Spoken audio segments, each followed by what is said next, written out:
Okay, it's been about a month. I think the last time I streamed was before Thanksgiving. Yeah, I just got caught up on stuff.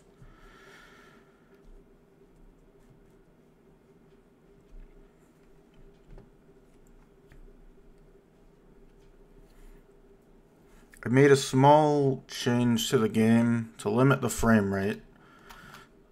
I'm gonna change this, I think that might have been contributing to the poor streaming performance, so let's see if that helps this time.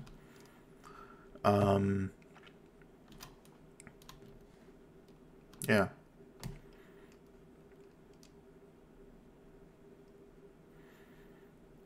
We're at, what, 90,000? So let's see if we can get to 100,000 tonight.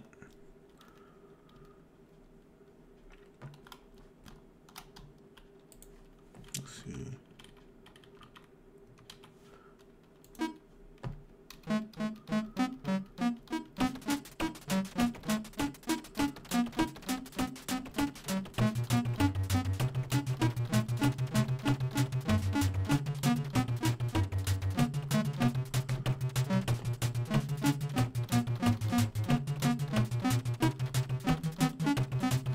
Yeah, I don't know, over Thanksgiving weekend I had an idea for a different game. So I started working on that, and it was supposed to be a quick prototype, but I really liked it, so I kept working on it. But I do need to get back to this one. That one is a kind of Tetris-inspired puzzle game. I don't think there's much of a market for those kinds of games. Like, even Lumina's Arise didn't seem to really get much attention. It was a very well made game, but like, if you're a puzzle game and you're not Tetris, no one really cares.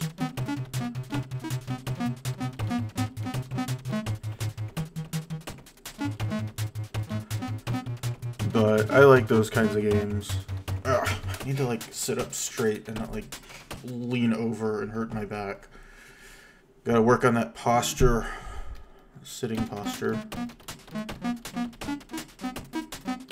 I just need to get a better chair. Using like a shitty folding chair.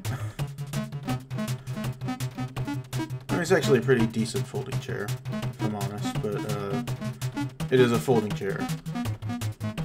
It's not like a desk chair.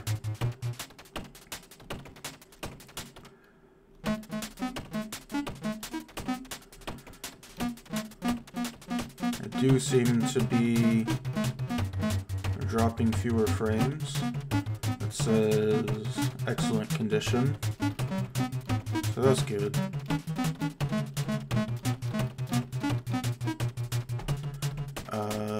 Yeah.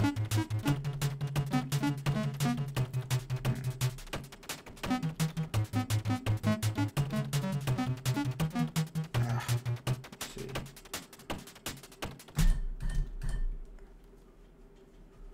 Will that be a bit better? Okay.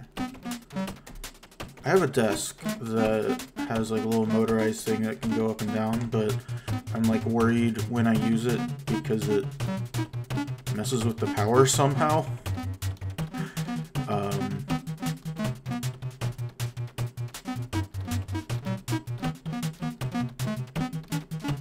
But yeah, moving it up a bit, that helped. So anyway, that Avengers Doomsday teaser, that was not much. I was gonna say that was something, but it wasn't really much of anything. It was just Steve Rogers in the past, where we left him after Avengers Endgame, showing up at home, looking at his old Captain America costume, and then holding a baby. So, I mean, I guess it is something, letting us know that Steve Rogers is going to be in the movie, and he has a baby, and like they are following up on his story from Endgame and not just kind of leaving it at that. And there is, you know, a lot that can be said about that. I feel like a lot of it can very easily be negative, and understandably be negative. Like,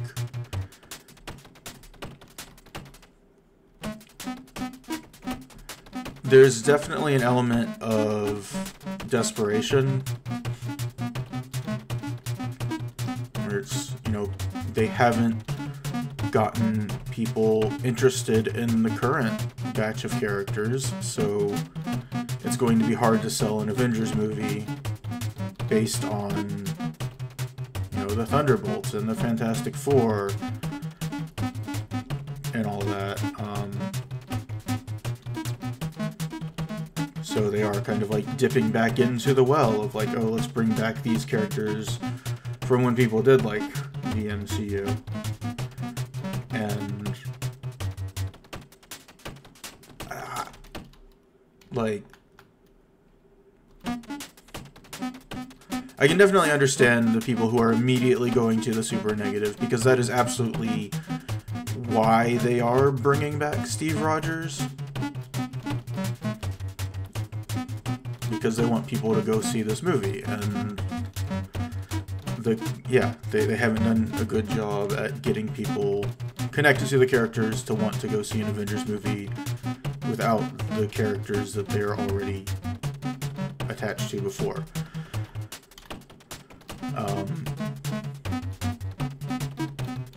Like, that's definitely true, and it's, I don't know, but it is definitely a case where it's like, yeah, they made some mistakes, and they're sort of trying to fix those mistakes.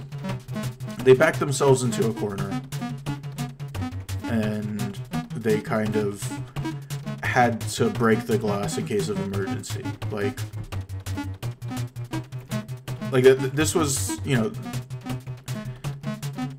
I feel like they had 3 break glass in case of emergency things, and that was bringing back Robert Downey Jr., bringing back Chris Evans as Steve Rogers, and getting into the X-Men. And they're doing all 3 of those things in Avengers Doomsday. So,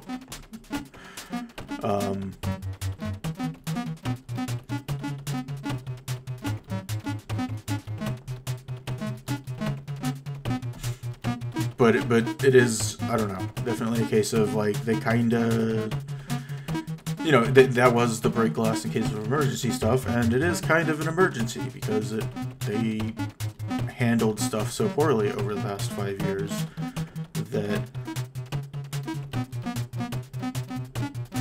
that interest has faded.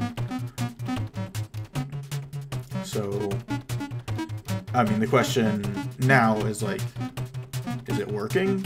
Is it going to work? Is this trailer that just like basically does nothing but announce Chris Evans as Steve Rogers is back, is that going to do anything? Or is it just going to make them look desperate? And ultimately, I think it is just up to execution. I do think, like the RDJ thing, there is a lot of immediate understandable cynicism, but if the movie comes out and people say, oh, no, it's actually good, that cynicism might kind of lose out to interest. Like, I'm trying to think how to put this. It's the, you know, no press is bad press kind of thing, right?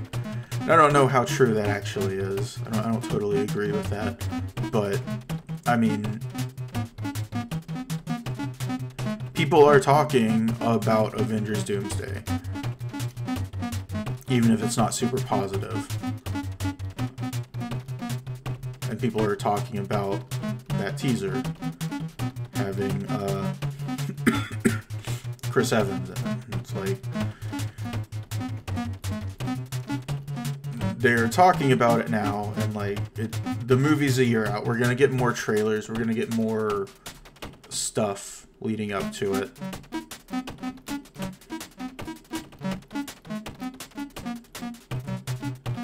So I don't know. It's really hard to say if that teaser was the right move at this point before the movie comes out. Because, like, I've been saying, the answer is to make good movies. But they did that. Like, Thunderbolts was great, and Fantastic Four was pretty good. But those got kind of a tepid response. People didn't go see them. So, you know, there is more to it.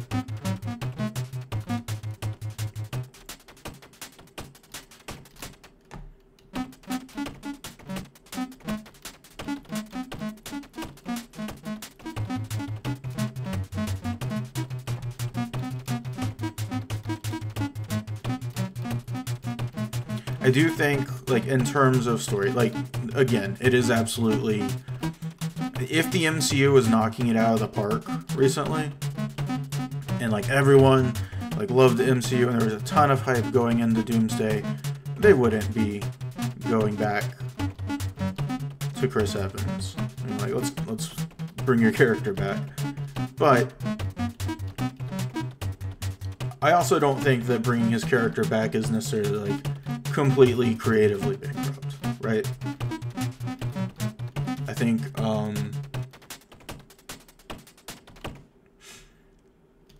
like, the Old Man Steve scene in Avengers Endgame kind of introduced a lot of questions. And it never really answered them. And I think we all kind of just, you know, hand-wave that as, okay, it's just superhero nonsense. We don't really need to think about it too much. It was, you know, nice to have this epilogue for this character. But I do find the prospect of potentially,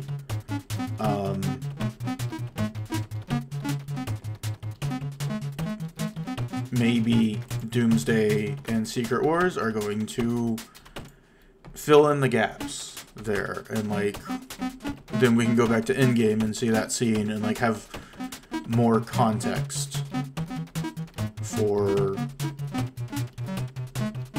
how he got there and why he was there and, you know, whatever.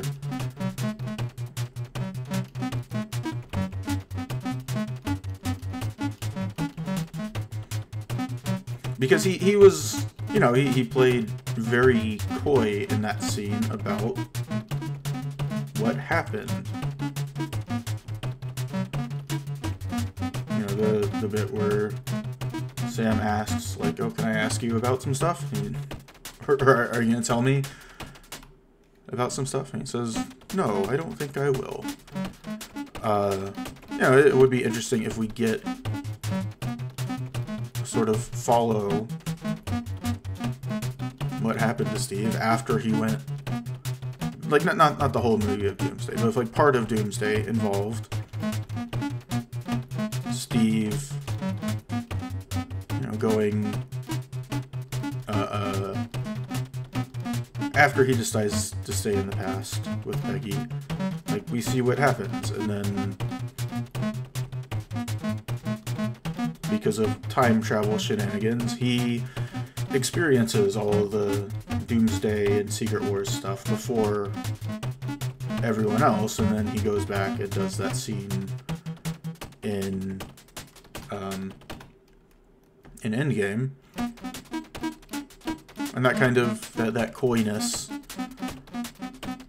you know, kind of has more context that he, like, okay, he knows what everyone else is going to go through. He's just kind of, he knows he can't change the past.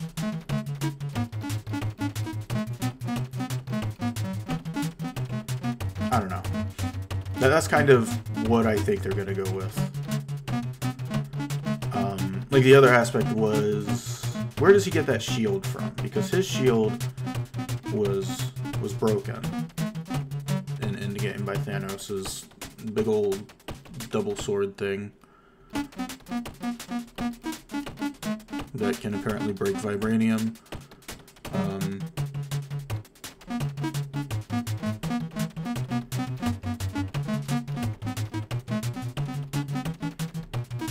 But then he arrives there and like has that shield and hands it to Shield, and then they have this interaction where he says like, "What does it feel like?" And Sam says like it belongs to someone else, and Steve says, "Well, it doesn't." I feel like it would be interesting if, like in Endgame, and in of course the original intention for that scene, it was that. You know, Steve was just saying, I'm giving the shield to you. I'm passing it on to you. You know, it was a very nice scene. But it would be funny if that, you know, it turns out that is somehow a shield that Sam uses in Doomsday and Secret Wars. And then old Steve kind of has it, and then time travels to give it back to Sam or whatever.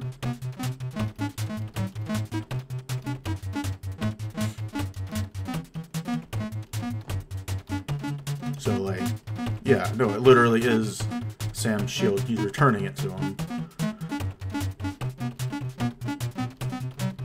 I don't know. Like, is that a story that we need to see? I don't know. I don't, like, not necessarily. But like, if they are bringing back Steve, I think that's an interesting way to do it, to just kind of like fill in the gaps between like when he leaves through the time travel machine to replace all the Infinity Stones and when he arrives again at the, like, a couple seconds later in movie time and in everyone else's time, but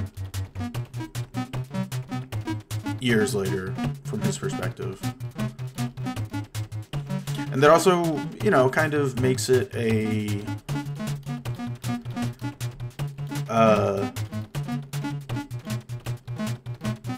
like there is, how do I put this?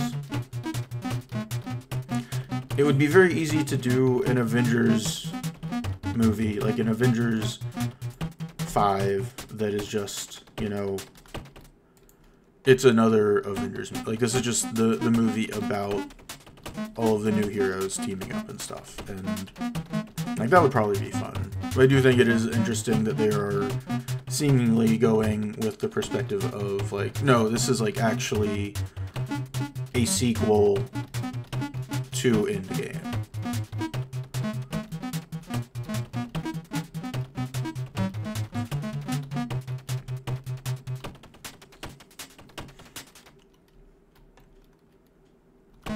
Like, we are picking up from that story thread that we last saw 6 years ago or whatever, and then carrying that forward.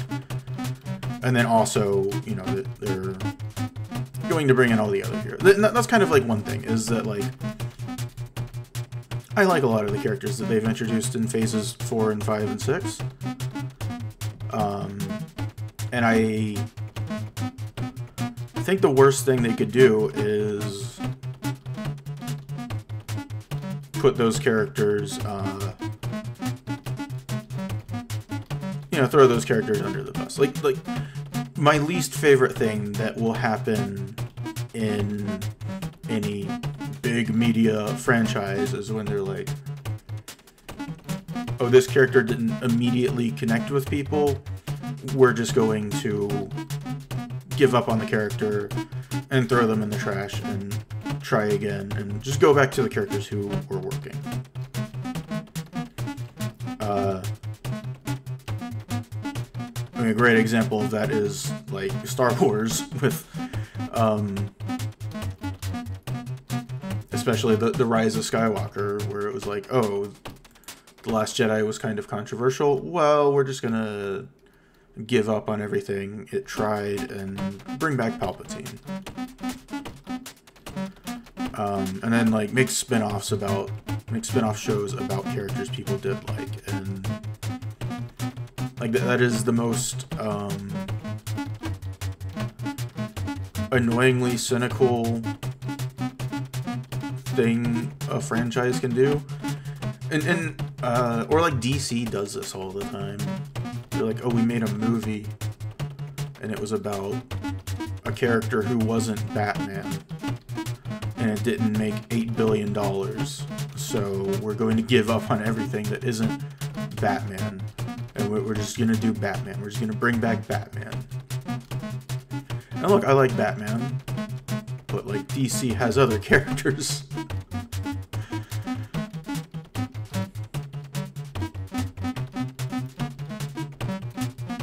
And it does get like kind of annoying how they always kind of just go back to Batman. So that is like, I think my biggest worry about Avengers Doomsday is that they're going to look at, you know, all these characters from phases 4 and 5 and 6 and be like, yeah, well, they didn't work, whatever, just throw them away. Let's just make this about Steve and Tony again.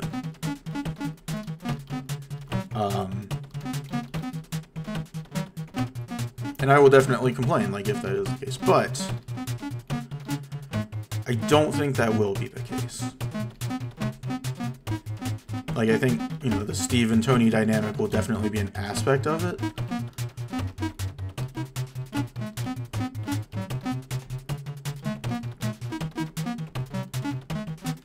But I don't... Let's see. How do I put this? I think the Russos in their previous MCU movies were always very good at giving characters, like, giving everyone moments to shine, and, like, not making movies where it felt like some characters just didn't get to do anything. Like, they were great at, like, balancing these ensembles. So I don't think what's going to happen is that Steve is going to come in and just, like, upstage everyone and be like, oh yeah, I'm the true cool Captain America or whatever, and like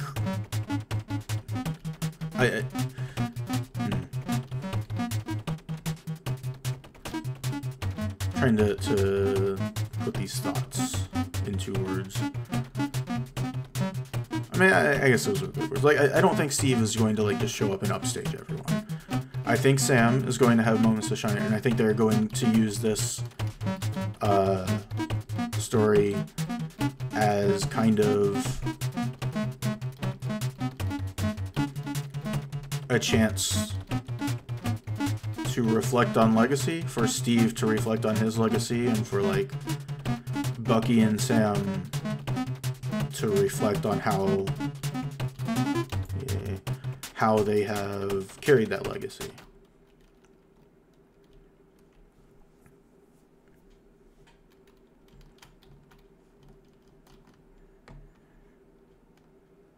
I don't know.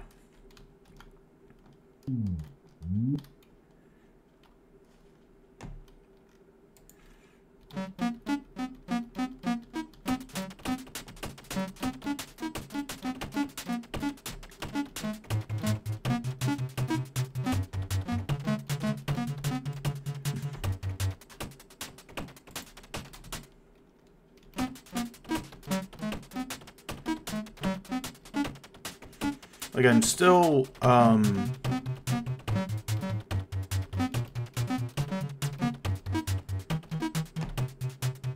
think people are very fast to kind of assume the worst.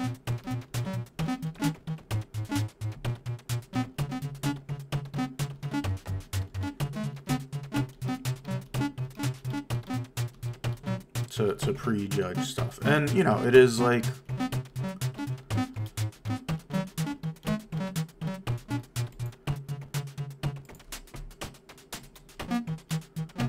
when something doesn't work, like, I'm gonna say it doesn't work. Like, I'm not gonna say they're always wrong, but I do think people have been wrong often enough that those knee-jerk reactions online are kind of, I don't know, I think they're silly.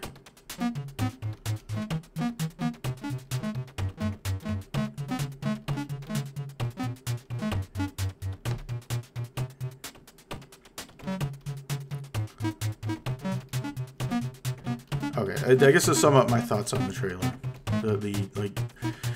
the Doomsday trailer and whatnot, is that, like, they kind of had to do something like this to sort of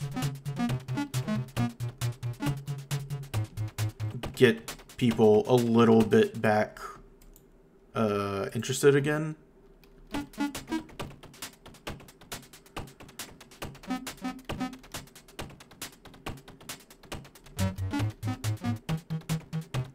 Because they have lost so much interest.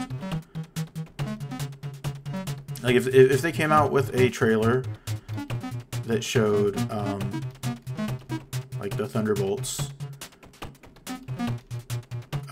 teaming up with the Fantastic Four or whatever, nobody would care, except for, like, the super diehard fans who are still watching the movies. But the people who kind of fell off of them probably wouldn't be super interested.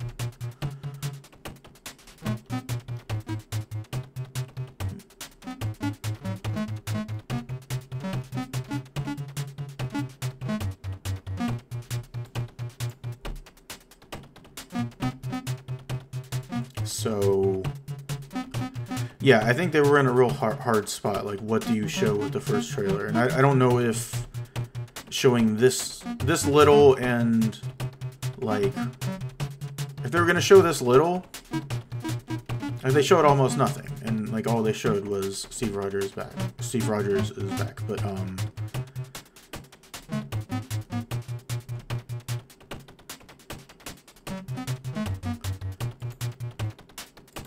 like, yeah, I don't know. I'm trying to think, like, what else could they have shown to kind of get people's interest, and I'm not really sure what else.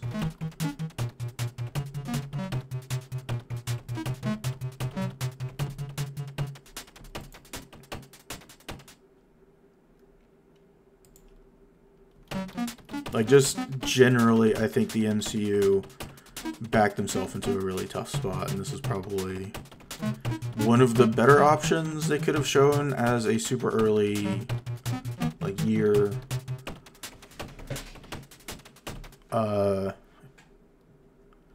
super early teaser, like a year ahead of time. And so, like, we'll probably get another, like, a proper trailer later in the year showing,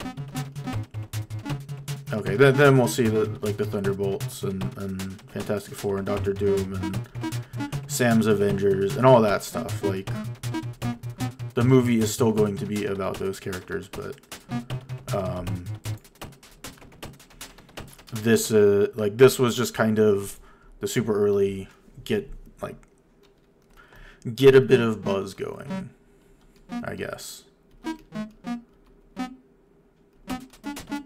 And I think it's questionable whether that's working, whether that is positive buzz.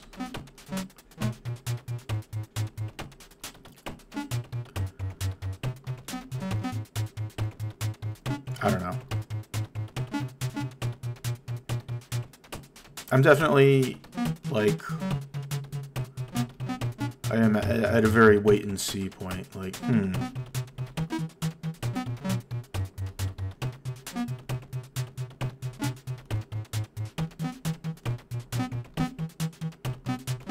which is kind of where I've been with these movies, with Doomsday, for a while, and with the MCU in general.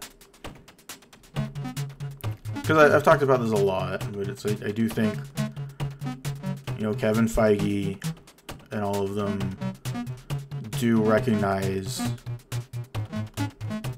that they made a bunch of mistakes with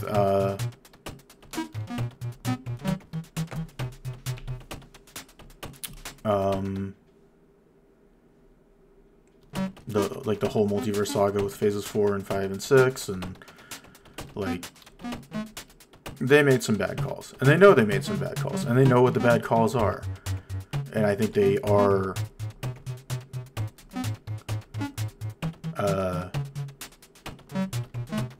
taking strides to fix them.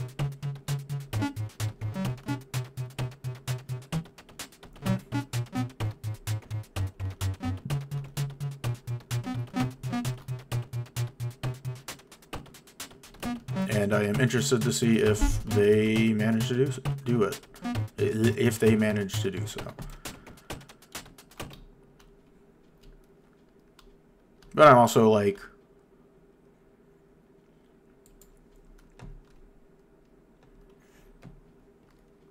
you know, I am definitely willing to say, like, if it doesn't work, yeah, I'm gonna say, like, oh yeah, these movies weren't good. They went in the wrong direction with these movies. I don't know, they messed up. Like I will absolutely say, like, Brave New World was a bad movie. It was, like, to some extent, I am understanding of the production woes that movie went through, and it sort of definitely could have wound up being worse. I mean, at least it kind of feels like a movie. Like, it feels like a messy movie, but it isn't like an incomprehensible mess.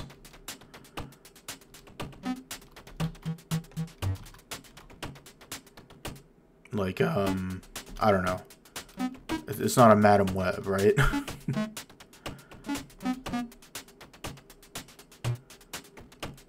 But it's also just, like, it's a bad movie.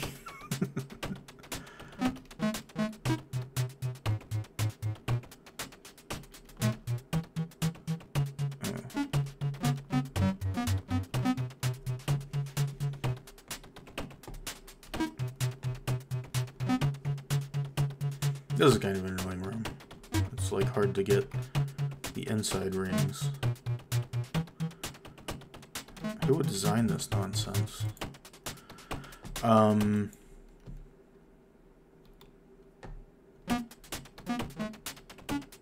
Yeah, so I guess that's my thoughts on the Avengers trailer.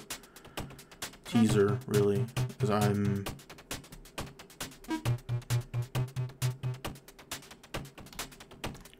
not sure if it was the right call, but I'm also not sure what the right call would be. I'm also open to a story with Steve Rogers that doesn't upstage Sam Wilson.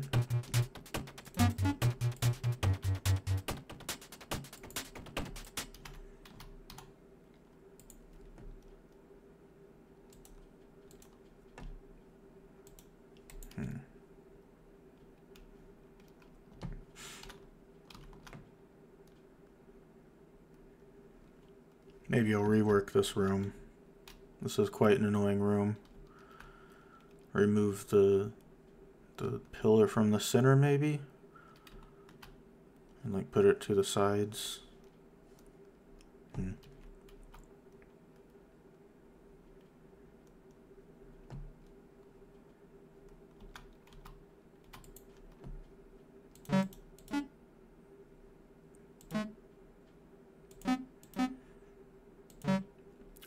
Oh, but, like, on the topic of, you know, Brave New World, like, I feel like that, my feelings on that movie are, I guess, an example of, I feel like a common thought on that, a common opinion on that movie is just like, yeah, it's bad, haha, Marvel bad. But, like, my opinion is like more nuanced. My opinion is that I'm probably more annoyed with that movie being bad than the people who just hate Marvel, because I think Anthony Mackie is a very entertaining guy. I think his Sam Wilson is a fun character who deserved a much better movie.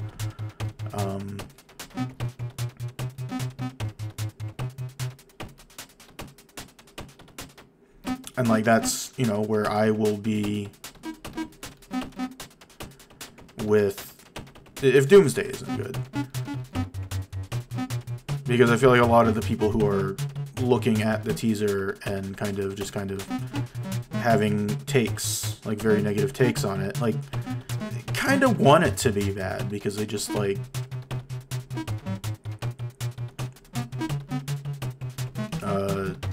don't like the Marvel movies, and I feel like a lot of them are the same people who have been celebrating, you know, oh, superhero movie fatigue, the genre's finally dead.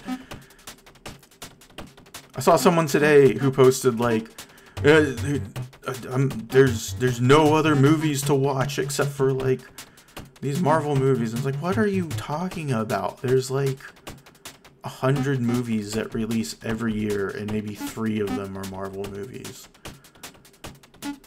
And they're just, I don't know, people who want to complain, and it muddies the waters of like, yeah, there are legitimate things to be concerned about. There are legitimate things to criticize.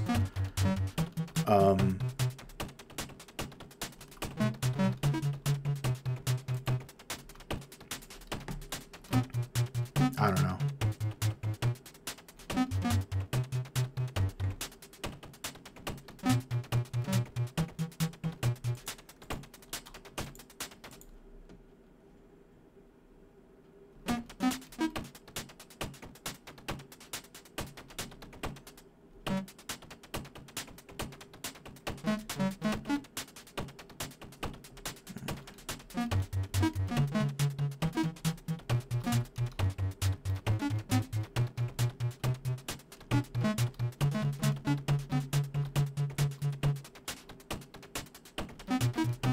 I don't like this room. I'm definitely gonna rework this room.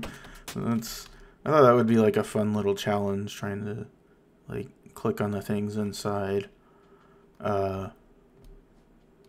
This is a very annoying room. I don't like this room.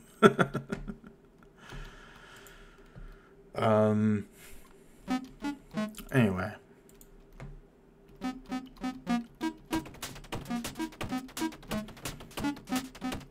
It's the end of the year. Let's talk about my favorite games of the year. And I'm just gonna go in, like everyone else kind of like, oh, here's my countdown from 10 to 1. I'm like, I don't know. I'm just gonna count. I'm gonna count up. I'm gonna start with my favorite game of the year because Donkey Kong Bonanza was great.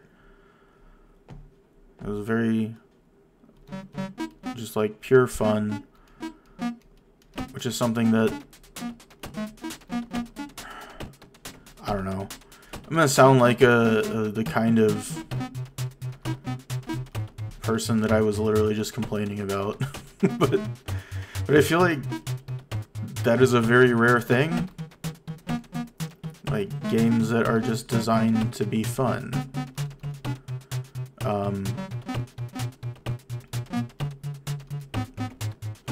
Like this is one of my biggest annoyances with games, is that like game feel is so often a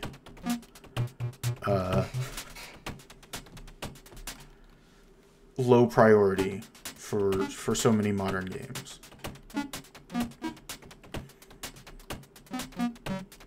Like we don't care if this game feels stiff and sticky and sluggish, because we're telling a story, and it's got to be, you know, it's got to be realistic. And I don't know, like a big thing for me is that pressing buttons should feel good. That is my perspective as both a developer and both a player.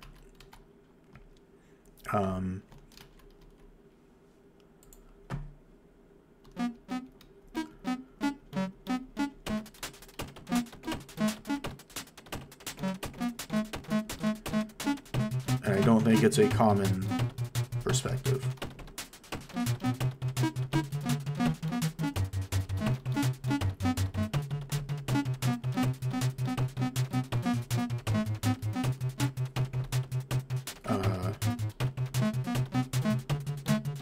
I think it's become a less common perspective.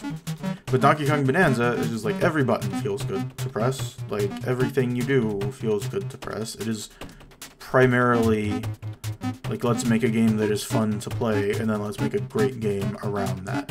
As opposed to like so many games that are like, let's make a great game, and then like if it's fun to play, that's a nice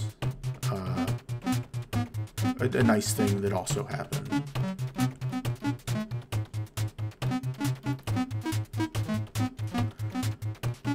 I think this is the first room I'm going to be like, I'm good, I'm going to move on, I'm not going to do this whole thing. I think I might edit this room and then come back to it. I will like finish these outer rings.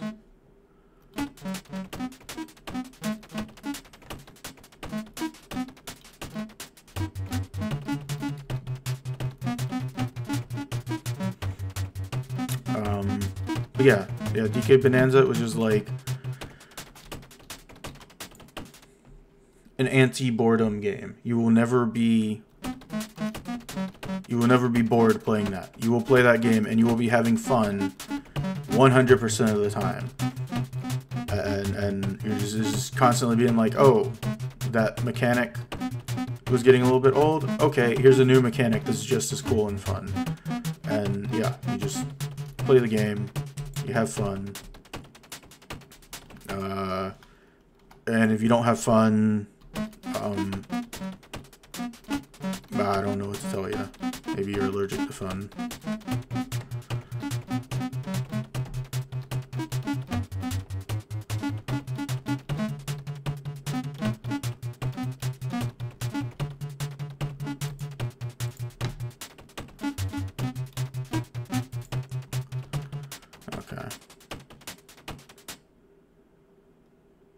I think I'm going to call this room there, and then like come back next time after I edit this room, because that is a very annoying structure. I don't know. I think I had an interesting idea here, but it just kind of didn't totally work.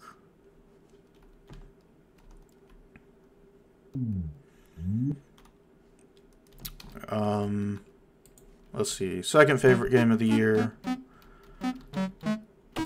was Baby Steps. That was just a very... I didn't expect to like that game as much as I did. I expected to play it for like 30 minutes and be like, okay, I get it, and I'm good, and I don't need to play any more of this. I will watch someone else suffer through this. But, I wound up beating it. I did not do the Man Breaker. So I reached that point, and like, it was just like, I felt like the Man Breaker was probably, I don't know. I thought it was a troll.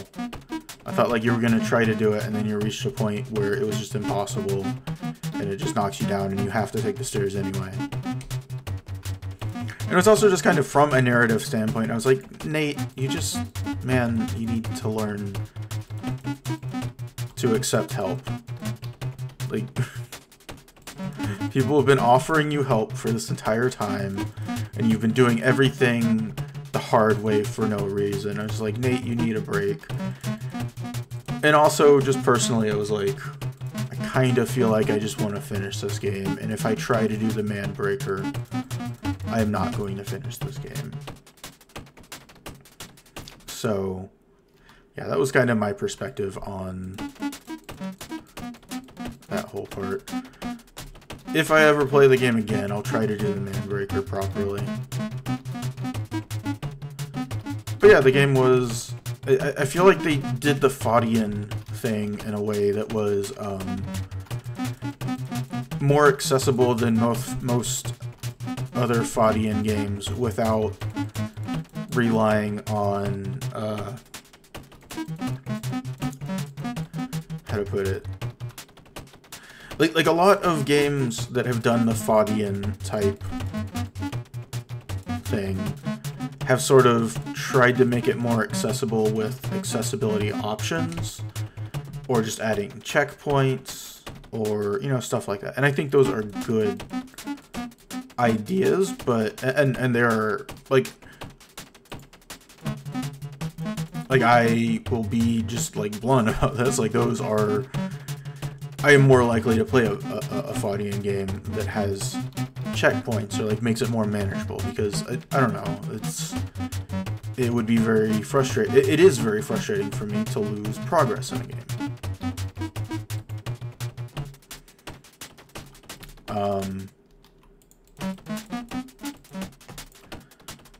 So, yeah, I definitely, like, don't begrudge the games that do that to make it more accessible. Like, I'm not one of those types who saw, who like,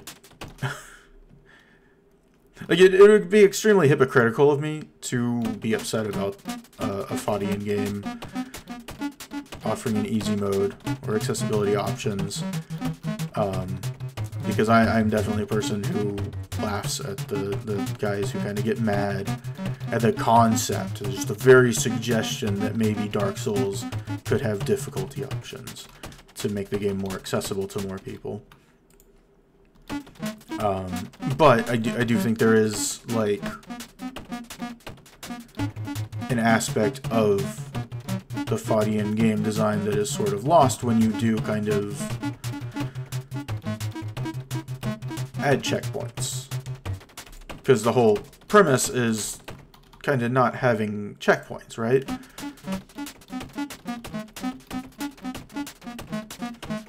So I do think Baby Steps is interesting because they managed to make a Fadian game that is much more accessible without explicitly adding accessibility options. And without adding checkpoints and stuff. So it's like basically the core game of Baby Steps isn't that hard. Like, the game is as hard as you want it to be. If you're going for everything, it's going to be very difficult. But if you just want to see the ending, it's not that bad. Like, it's doable. And especially, like, a lot of places are,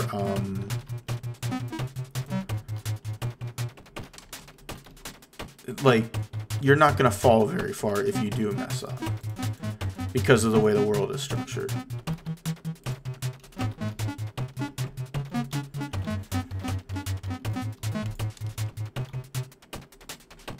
I think I had, like, 2 kind of frustrating falls.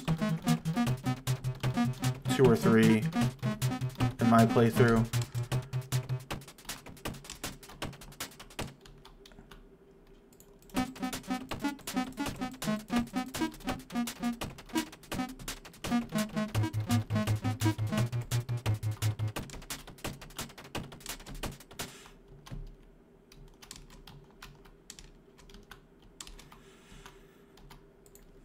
But if you do want, you know, the true Bennett Foddy experience, like, there are definitely challenges in that game for you.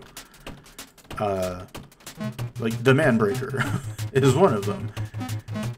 That's a place where you can be like, yeah, I'm going to do this the extremely difficult way when the game just gives you a staircase you can use. And, like, any mistake sends you all the way back to the start. So, like, that true Bennett Foddy experience is there if you want it. And if you don't, I think there's still a very fun game with, like, an interesting movement system that, you know, I don't know. Like, that is definitely a game that, like, you get out of it what you want to get out of it. And it's also a very funny game. Like, comedy in games is hard. There aren't many good comedy games. Because most games don't have very good writing. I'm just gonna say it. Like,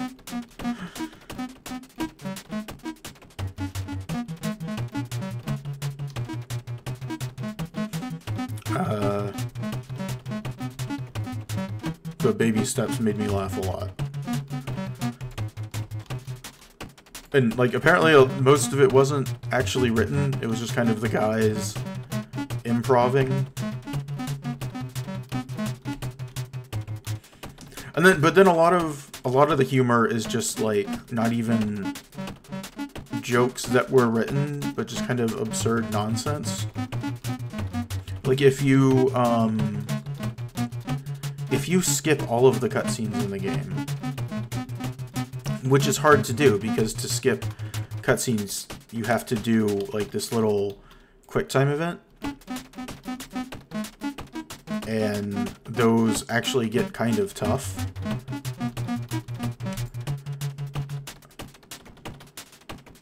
So, like, if you go out of your way to beat the game and skip all the cutscenes, there's a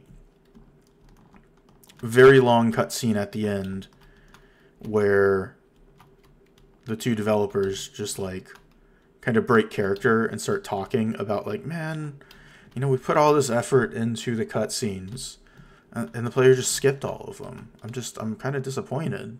Like, we made all these things, and they didn't care about them. And that is, it's not unskippable, but the QTE you have to do to skip it is incredibly difficult. So it is, like, it goes on until you finally complete the QTE. Like, it does eventually end, where they talk about, like, yeah, I don't think the player is actually going to complete this one. I think they're struggling with it if they're still watching this. And so they finally, like, show you some mercy. But it's just, like, the whole concept of just, like, yeah, we have a very long cutscene where the developers complain about you skipping all the cutscenes. It's very funny to me.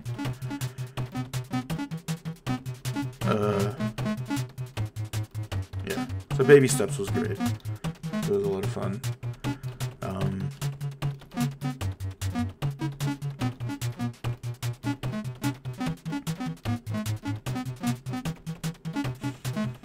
Also, you know, it's very rare for me to find video game characters, you know, video game protagonists I can relate to. And, you know, Baby Steps was about this just, like, fat, lazy loser. And I'm like, yes, finally a video game character who represents me.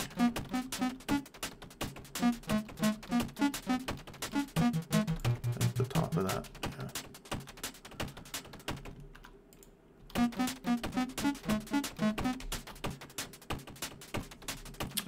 Let's see. What else? I have my list over here. Number 3 is actually, I don't know, probably a unpopular. Uh-oh.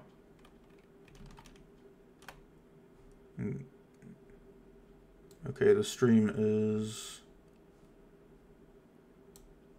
down to poor. Oh well.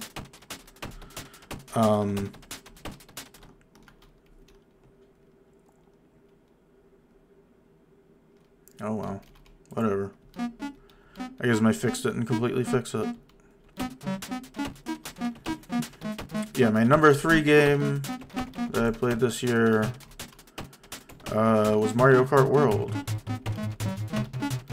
which is a game that has, like, ignited all sorts of controversy, got people so mad. The way people talk about that game is wild, man. They just kind of, I don't know, like, drop it like it's just Sonic 06 style, just absolute disaster, horrible game, worst game you've ever played, and it's just like, I don't know, it's wild. It's a great game. It is not without its flaws, but personally those flaws didn't matter to me because I don't play the game in a way that those flaws matter. I don't really play online very much. I enjoyed the open world. I thought it was a fun thing to explore. Just kind of get lost in. Like, I played the game for 30 hours, which is probably more than I've played most Mario Kart games combined, because most Mario Kart games don't really have any single player content. And I don't like playing Mario Kart games online because you just go online and you just get destroyed. So, like, my experience with most Mario Kart games is that I do the Grand Prix, and then I say, okay, I'm done. Maybe I'll do a few time trials. But then I'm just done with the game, and then I put it down and never touch it again.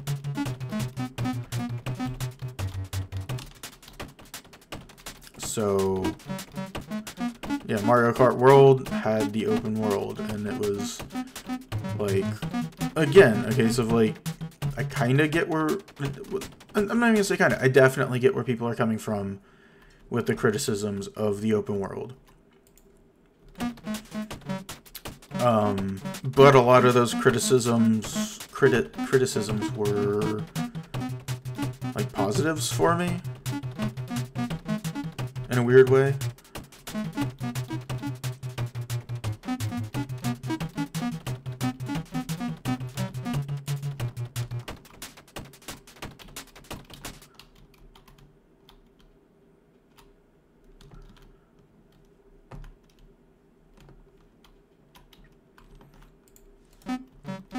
Because, I don't know, like, the big ones were stuff like, oh,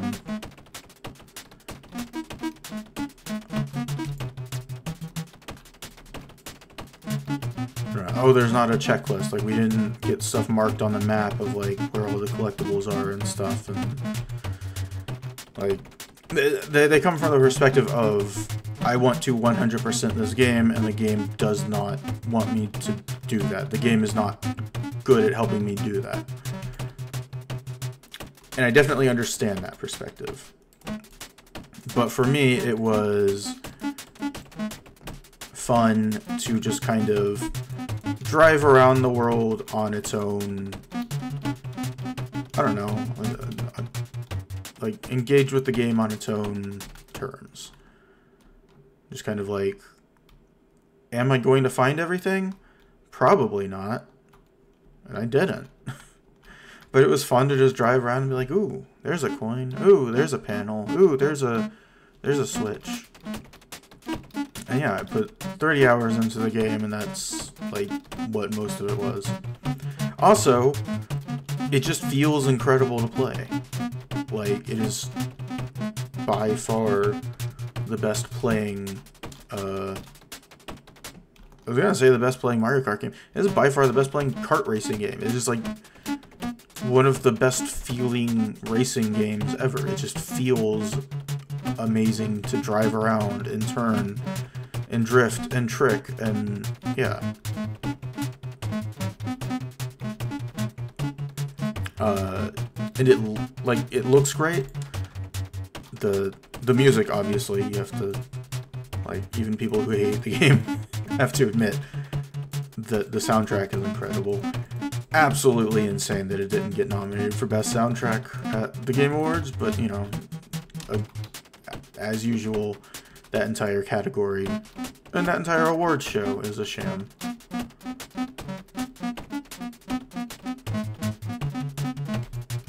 Let's see. Did I... Like, is this...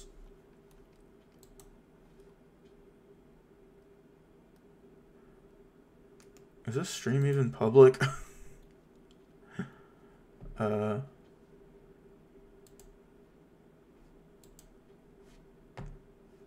I have seen nobody in here.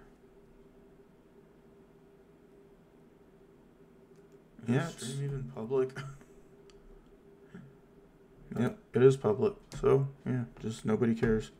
Oh well. But like the way Mario Kart World looks and animates, it feels weird going back to Mario Kart 8 because it's like that game. I felt like at the time, I thought that game looked great, but going back and seeing like how kind of stiff the characters are, it's like, oh. Mario Kart World just, like, feels better. The way the characters are very squishy and bouncy, and the way the carts, just the way the carts move, they, like, tilt back and forth, and they're very cartoony, in a very good way.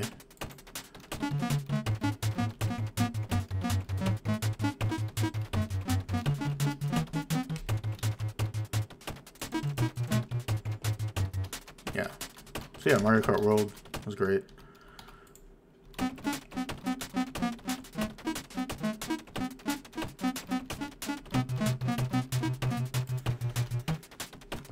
I think my number 4 game was Yooka-Laylee. And as a defender of the original Yooka-Laylee, yeah, Yooka-Laylee is just a much better version of that game.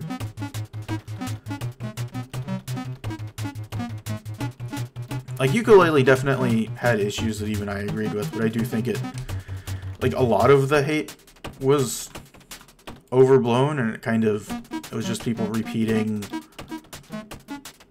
what, like, a lot of the criticisms came from people who either hadn't played Banjo in over a decade, or had played Banjo so much that they were, like, blind to its faults.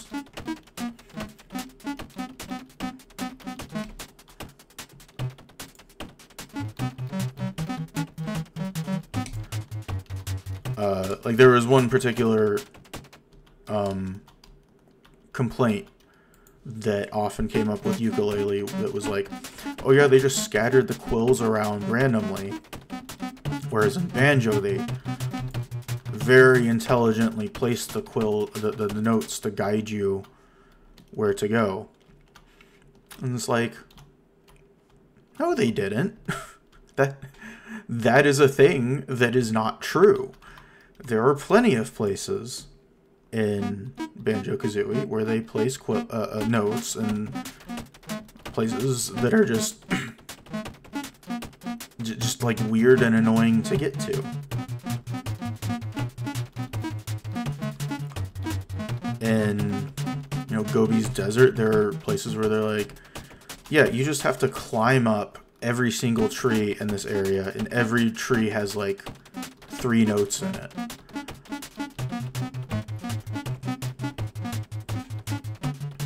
Or, you know, oh, we're going to put notes in all 4 corners of this room, and you have to run,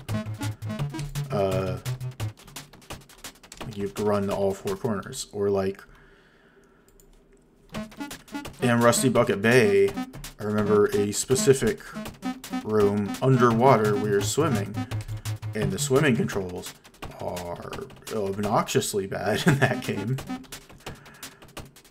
And they have notes in, like, all 4 corners of the room, so you have to run around and you have to swim to all four corners of the room and get the notes. And it's like, yeah, there are so many parts in Banjo-Kazooie where they put notes in obnoxious places. And that's without even getting to the note score system, which was, like, admittedly a system, like a hardware limitation, because saving the state of every single note was too much back then. Like, it would have been a very large save file. Like, they definitely wouldn't have been able to save the state of 1 million buttons back then.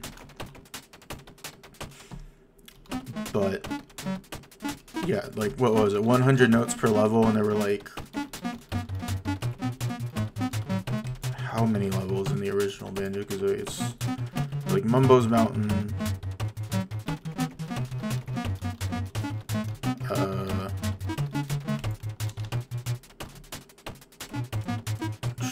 no, was it Treasure Trove Cove?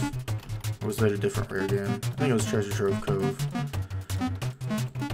Freezeezy Peak.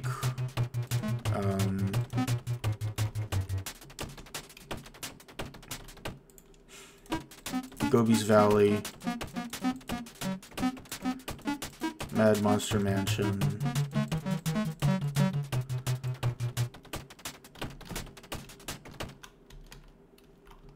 I don't know. It was like 8 levels or something.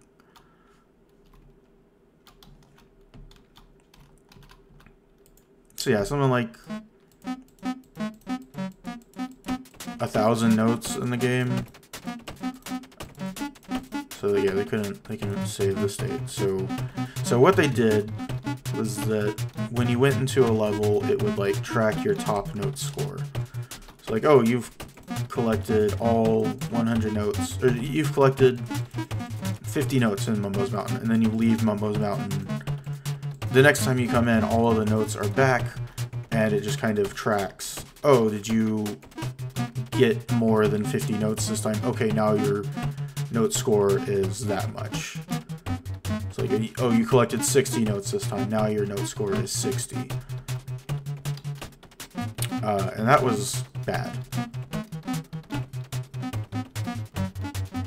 Because what it also meant is that if you, well, one, it meant that, like, if you go into a level, you kind of, like, have to just do the whole thing.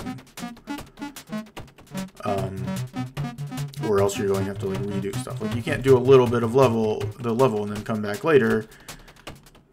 Because, like, if you, like, collect some of the notes, and you're like, okay, I'm going to go somewhere else and come back later, it's like, oh, well, now you have to collect those notes again. The other thing is if you die, that counts as leaving the level. Which in 90% of the game isn't an issue.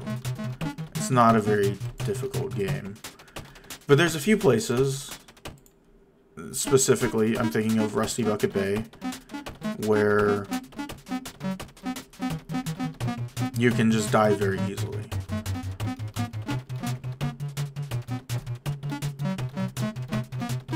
And yeah, that kind of like there's a place like the Propeller Room in Rusty Bucket Bay. There's a big old bottomless pit, but there's also some notes suspended on precarious, thin platforms.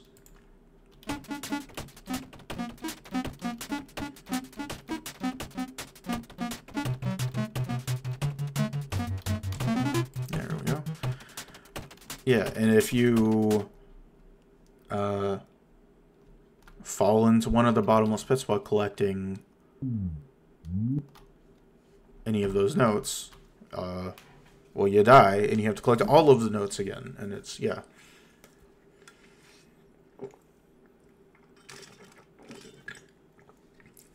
It's really bad, really annoying.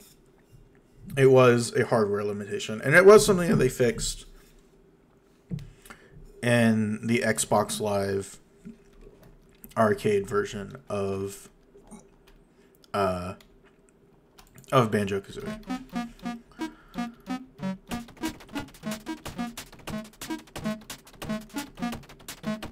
But it, you know, that wasn't the version that most people played. And that's not the version most people are talking about when they say that Banjo-Kazooie is great. They're talking about the original N64 version. So, like, it's worth bringing up. Like, that was a huge issue with the game.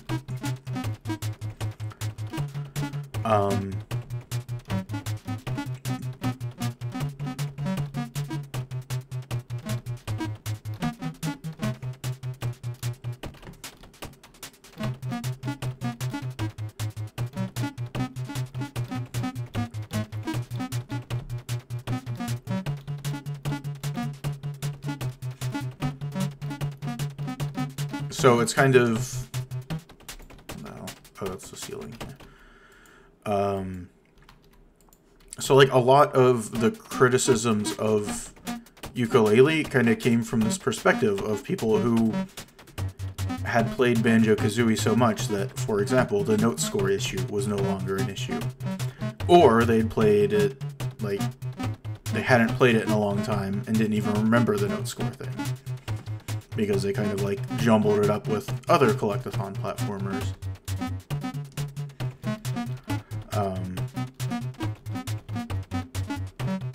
Because it was something that, like, the genre figured out pretty quick. I think, like, Spyro figured it out with the gems, and then, like, even the later Rare games, like, DK64 and Banjo-Tooie figured it out.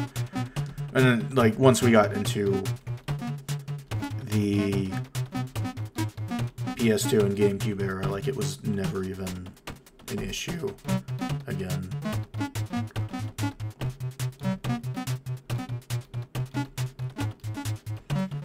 But a lot of people would, like, make these criticisms of the original Yooka-Laylee, the original version of Yooka-Laylee, that also applied to the original Banjo-Kazooie, and it was annoying because, like, there were definitely things that I think were worth criticizing in the original version of Yooka-Laylee, but the most popular things to criticize were not the things that deserved criticizing.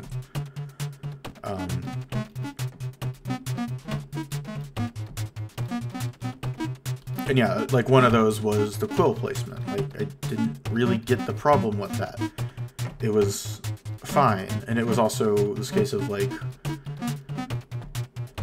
yes, on you know, on one hand, people kind of falsely remembered how well-designed Banjo-Kazooie was.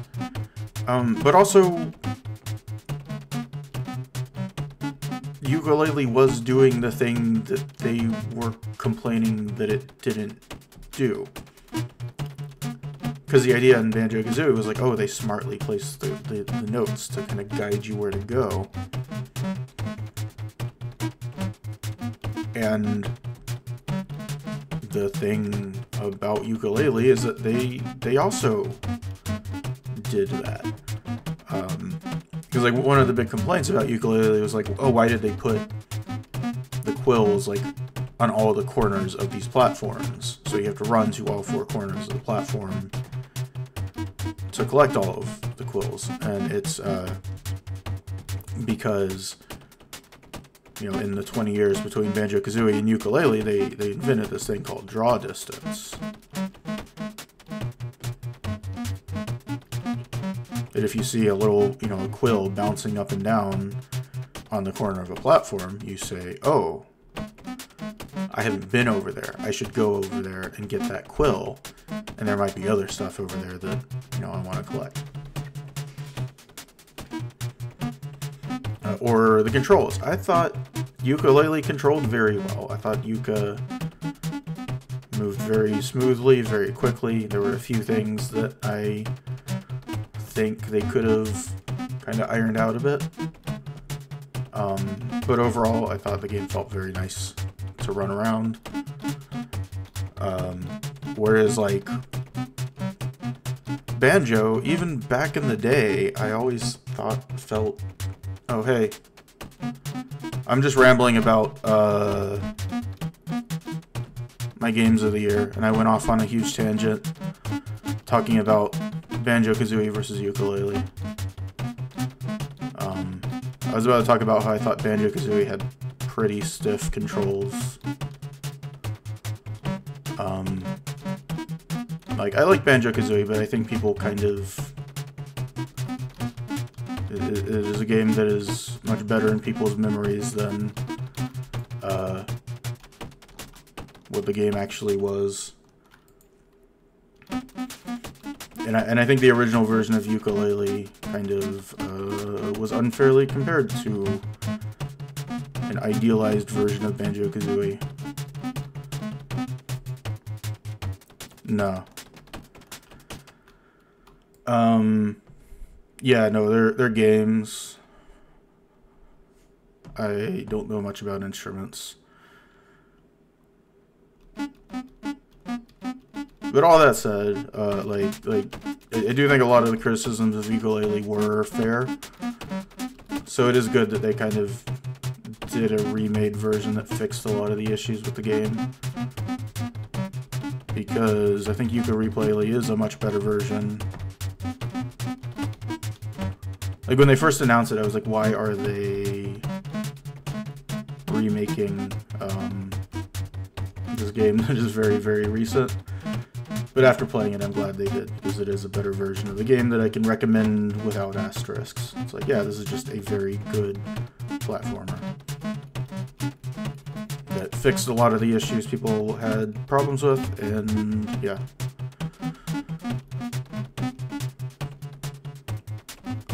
Anyway, let's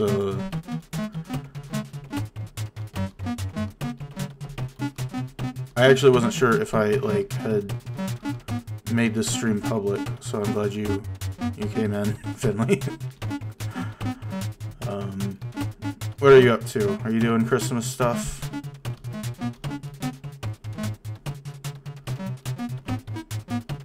I did Christmas stuff with my family on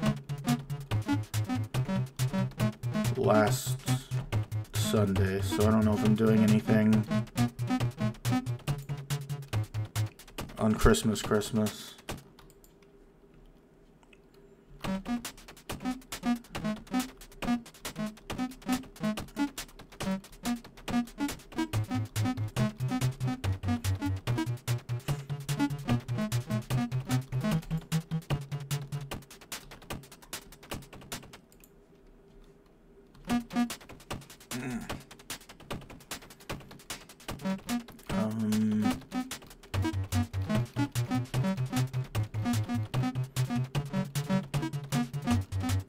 I also don't know if I'm doing anything on New Year's.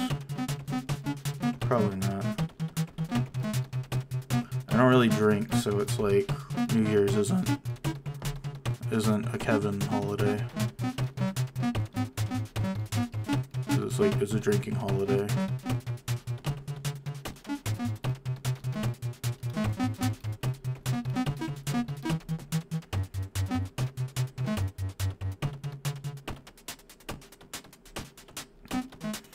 Oh, that's good.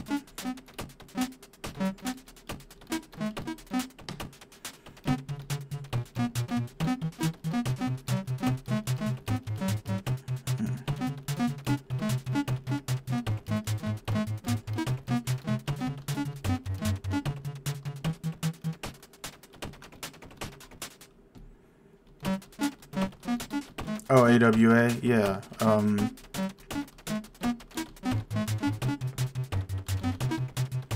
The art group was pretty empty this week, so I wondered, like, how many people were out because of holiday stuff and how many people were out because of AWA. I knew you were at AWA, but I guess other people were there too.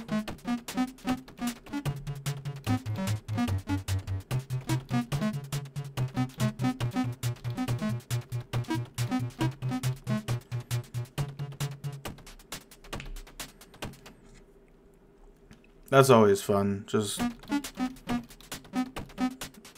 like find a nice little corner and just curl up in a ball and just like turn into a rock, hibernate, and and then wake up a couple weeks later.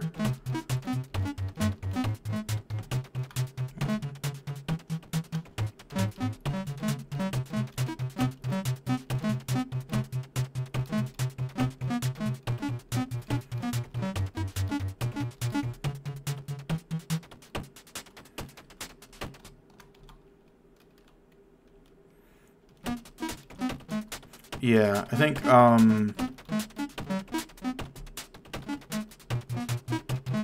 yeah, I mean, I figured it was both the holidays and that, and AWA. I know,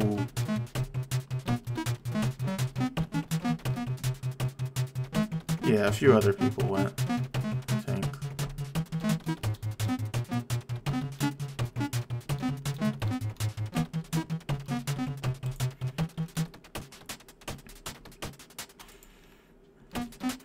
I went to Whole Foods today because I had to return an Amazon order. And it's kind of interesting, like, how they've got that whole process kind of figured out. But I've never been to Whole Foods before, and I felt like an alien, like, looking at the foods that they have there. I'm not sure what that says about me. Like, I'm just a very unhealthy eater. It's like, why is everything organic and all natural and stuff?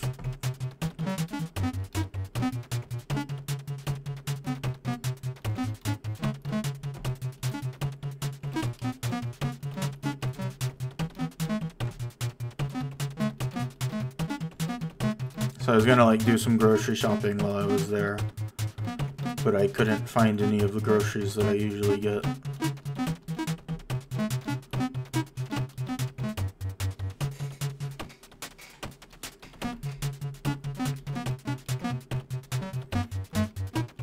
I also, like, ordered something,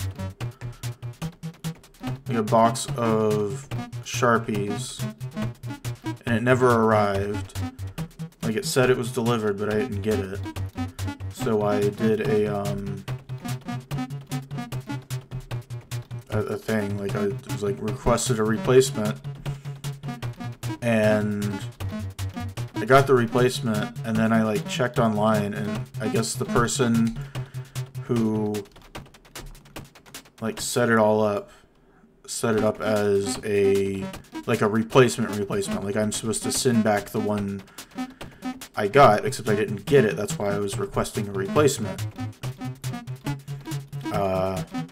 And I don't care enough to argue. It was like $5, whatever. I don't know, man.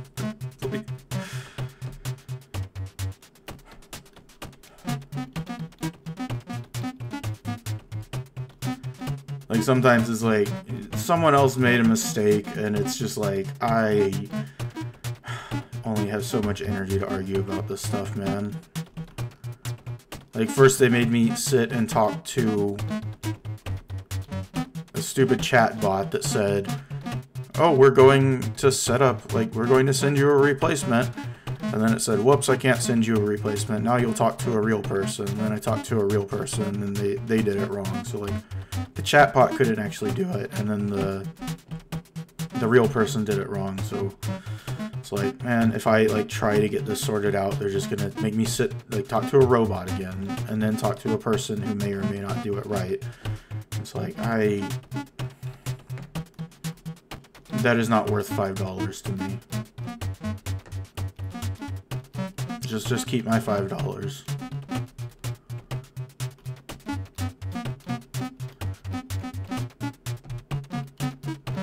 Like, 90% of the time, the whole Amazon thing is very, you know, the convenience is nice, but it's like, when it goes wrong, it really sucks. You just kind of, like, it can be very frustrating.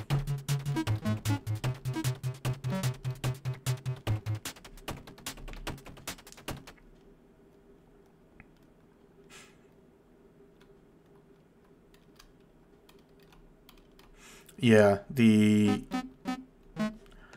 Uber Eats and DoorDash stuff where they just, like, I don't do that these days because that got really expensive, and I just deleted those apps off my phone. I was like, I'm spending too much money on this. But when I was doing that, yeah, occasionally they'd forget something and just be like, whatever.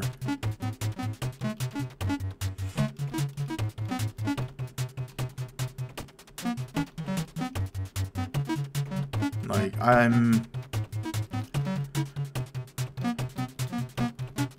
some things are not worth the money.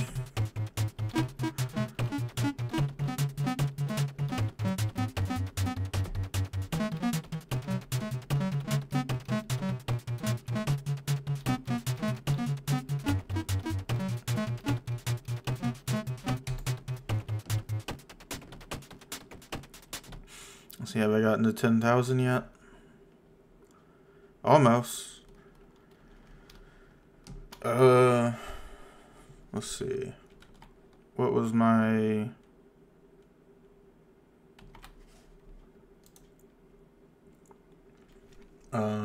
fifth game. So I was going in order of my favorite games that I played this year. I started at 1 and went up. So my list so far was number 1 is Donkey Kong Bonanza. Number 2 was Baby Steps. Number 3 was Mario Kart World. Number 4 was Yooka Replayly. So number 5 is not... I don't know. It kind of cheating, I guess, because it's not a game from this year. But it is a game I really got into this year. It's like I got really into Dr. Mario, and I played the N64 version of it. It was really good. So I played that a lot.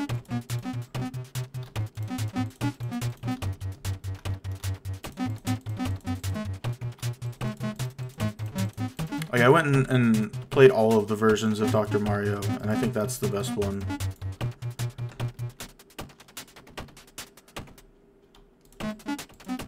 Because I just got like really into puzzle games for a while. And so like I was trying to find the best puzzle games. Most puzzle games aren't very good. Most puzzle games, like the problem is Tetris is the best game ever. So like most puzzle games aren't as good as Tetris because they aren't as good as the best game ever.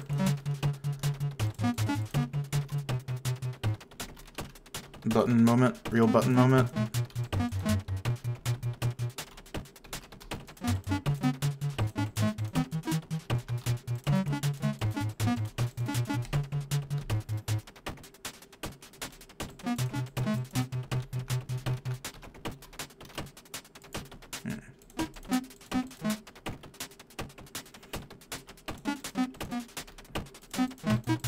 Yeah, Tetris is just like, I don't know.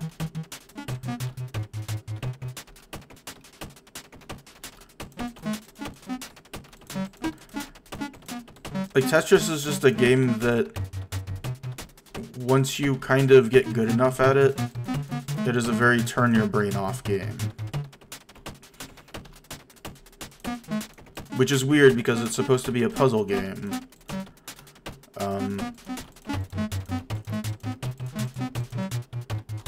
But, like, for me, it's a very, like, relaxing game where I just kind of, like, I don't know. Turn my brain off and I just know where the pieces need to go.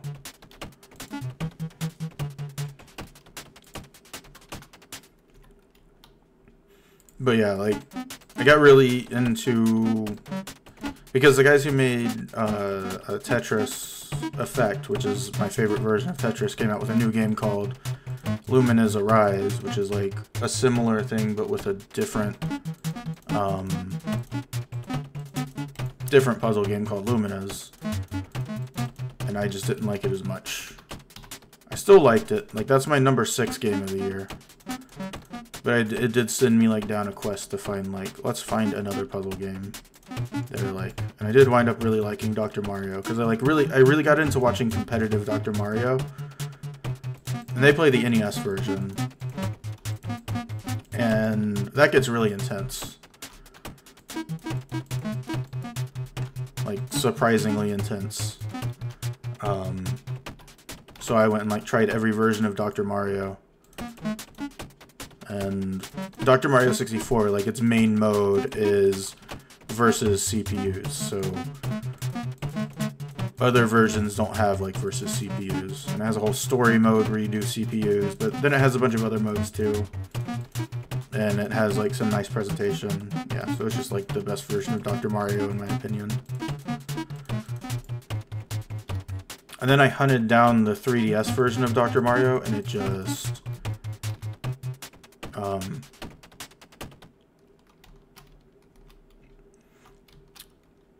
Is there actually a million buttons? Not yet, but there's going to be. There are about 200,000 buttons in this build, and I am testing out...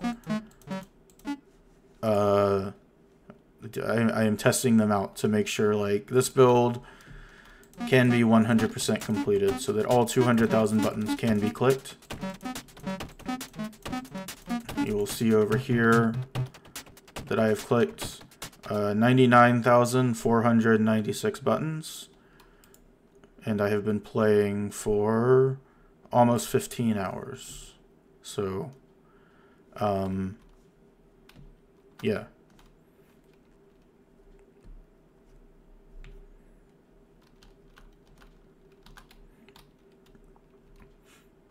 Yeah, the Dr. Mario movie community is fun because it's like...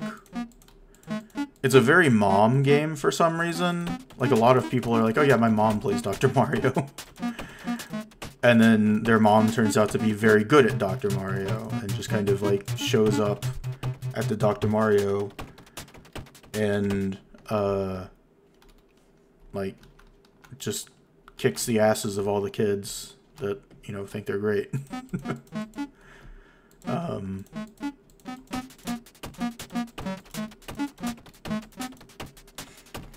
Yeah, I was thinking about, like, a Tetris room. The problem with Tetris is that the Tetris company can be litigious, from what I understand. So, like, using the TRISP ending on a game name, you can't do that. I think also using, like, the Tetraminos in certain contexts might... I don't know. I think it's a good idea, but I'm hesitant to do it. I would have to make sure it's done in a way that it is, that it could not be mistaken for me trying to make a Tetris room. That is the Tetramino room, not the Tetris room.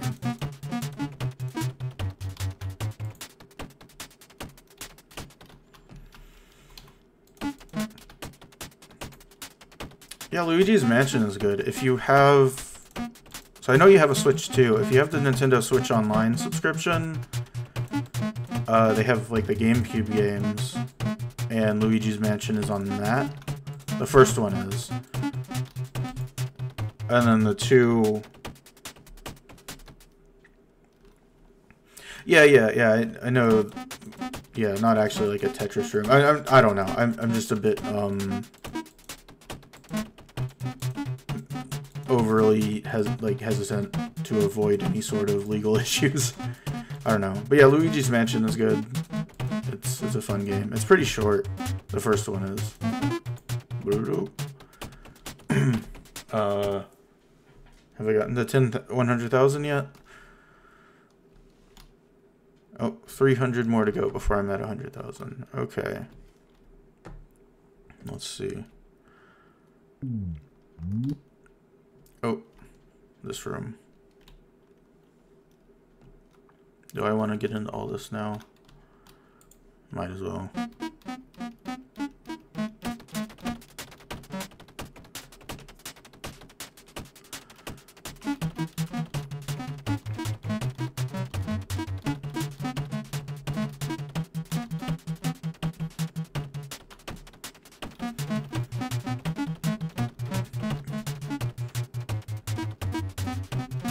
Yeah, there's, like, some notable games that are missing from, like, the Nintendo emulation library, but I think a lot of the good ones are there. And they've been putting some surprising games on the GameCube emulation. Like launching with F-Zero GX was surprising, and then, but they just put Wario World on it. I think they released Wind Waker. Am I remembering that correctly?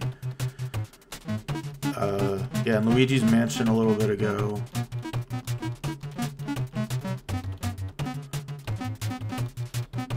Soul Calibur 2, that was kind of surprising.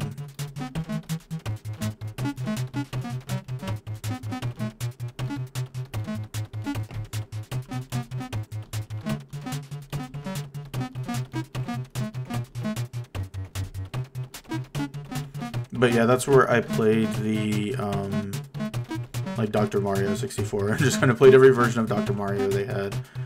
And went back through Nintendo's whole library of puzzle games, because they had this whole thing where they got really into making puzzle games after Tetris was big. And they made some weird puzzle games. And a lot of them weren't very good. There's one called Wario's Woods, where, like, you play as Toad and you pick up enemies and you have to match the enemies with bombs, and it's just like, just moving Toad around is really complex for some reason. There's this whole tutorial for how to move him around and pick up things, and it just seems like a weirdly technical game for a Nintendo puzzle game.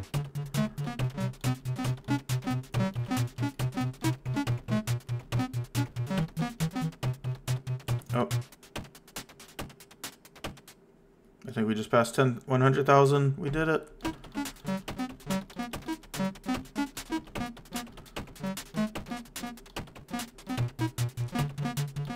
They also, like, for some reason,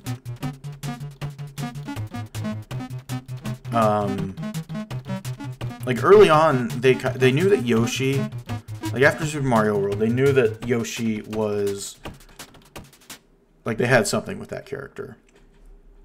But they didn't really know what exactly, so they were kind of trying to figure out what to do with him. And they made, like, a bunch of puzzle games that were about Yoshi.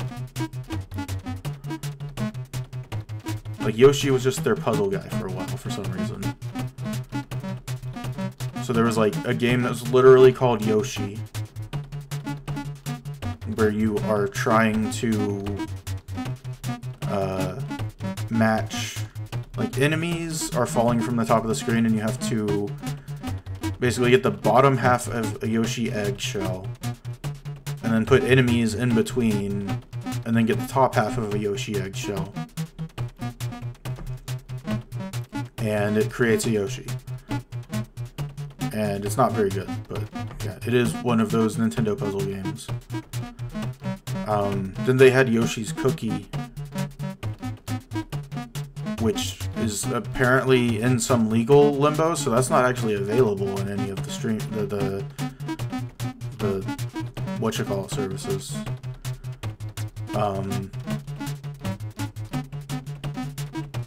And then they had a game called Panel de Pon in Japan, but it starred, like, a bunch of pink and girly fairies, and they're like, oh no, the Americans overseas won't like a game about, you know, girly fairies. So we need to make this game manly and American, and so they did that by putting Yoshi characters in it.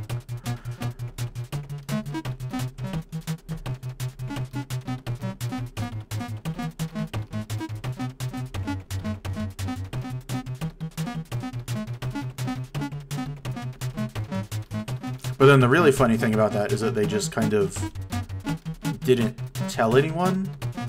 So they turned it into a Yoshi game, and then they called it Tetris Attack, and didn't put Yoshi anywhere on the marketing or the cover or anything. I don't know.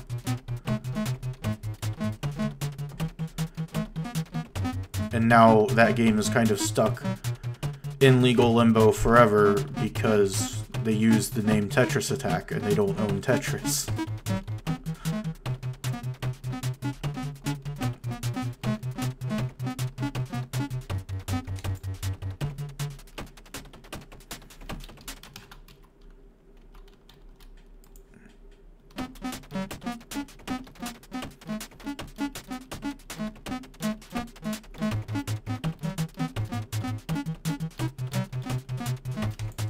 But yeah, Wario World. That was really surprising that they released that, because like I didn't know that they remembered that that game existed. I remember getting that game when it came out, and it was like very short and just kind of okay. It was like a weird beat 'em up sort of thing.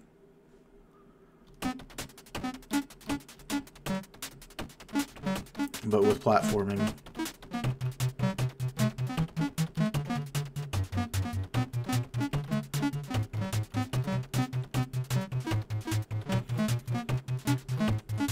And then it was never really referenced again. Except it did have, I do remember one thing. Like, its music showed up in Dance Dance Revolution Mario Mix for some reason.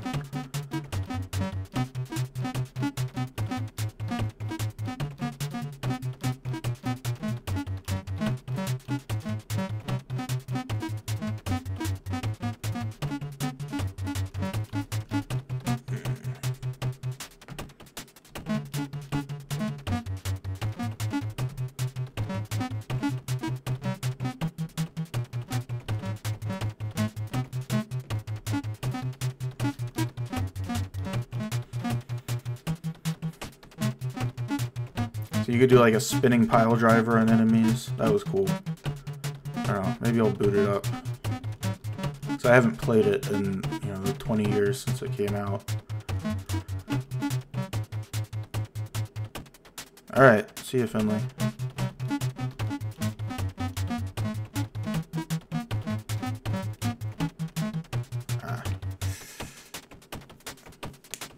My hand is getting a little tired from all this clicking.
Let's see, what else did I play this year? I played Metroid Prime 4. I have very mixed thoughts on it. I think it was quite disappointing, but I don't think it was bad. I think there were a lot of very questionable decisions. But I also have seen some speculation that sounded pretty convincing that a lot of those questionable decisions weren't so much decisions as like kind of last minute, I don't know, production issues where there's like, okay, we need to get this game out the door, and this is just kind of a last minute fix to just like something wasn't working. We just need to finish this game.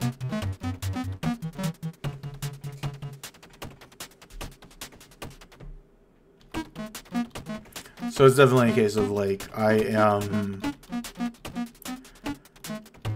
disappointed, but definitely, like, you know, the fact that that game took so long to come out is some good evidence that there were some production struggles.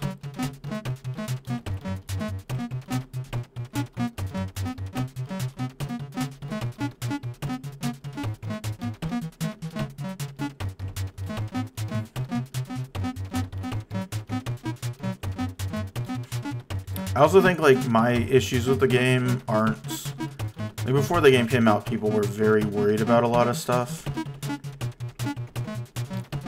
And my issues with the game aren't, what everyone was worried about. Like, people got really mad that, oh, why are there these NPCs talking, and they're so annoying, and they have the Marvel humor.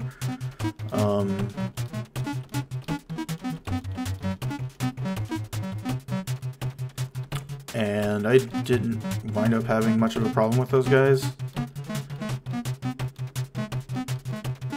Like, the one guy was annoying. Miles was kind of annoying because he kept calling you up to tell you where to go next. And I wish there was just an option to turn that off. I don't know why there wasn't an option to turn that off. If they patch in an option to turn it off, it'll immediately, like, bump it up an entire number, like, in the score. Like, whatever score you want to give the game, if they patch in an option to turn off Miles calling you to tell you where to go, that will bump up the score by one number. Don't even care what scale it is.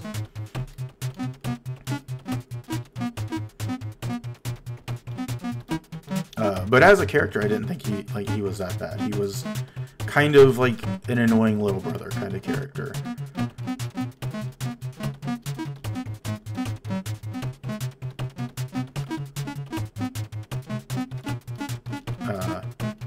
And the other characters were all much more likable. Like, overall, I would say I overall like the crew that you meet in that game. And, like, when I see people draw fan art of those characters, I'm like, oh yeah, it's those guys. It's like, there's definitely a question of, like, do they belong in a Metroid game? And not really.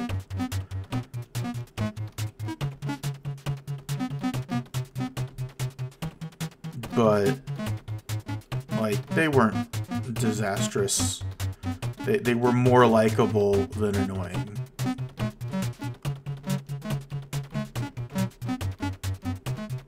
I liked Armstrong geeking out over meeting Samus. And,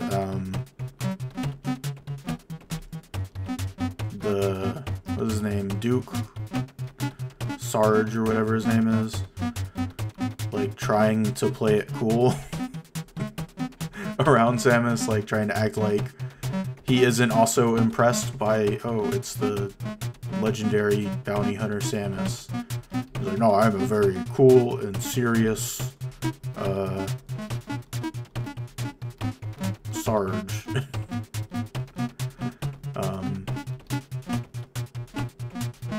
And then Vio was great. I think everyone likes the robot, even if you don't like the NPCs. It's a funny robot. Put a funny robot in a game and everyone likes it.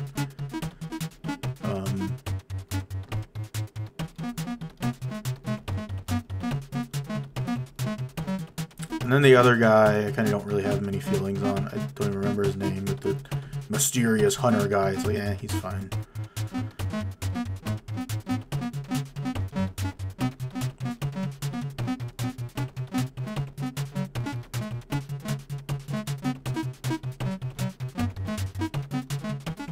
But, like, the real issues with the game were just kind of, like, the level design just wasn't there. And Metroid is a series that lives and dies on level design.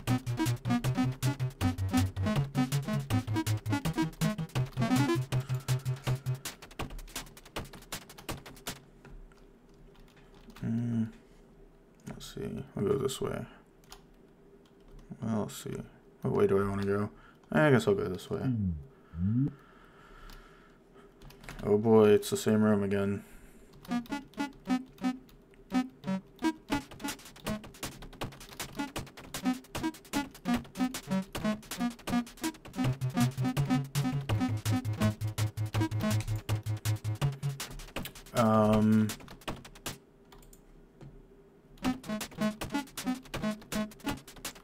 It was questionable that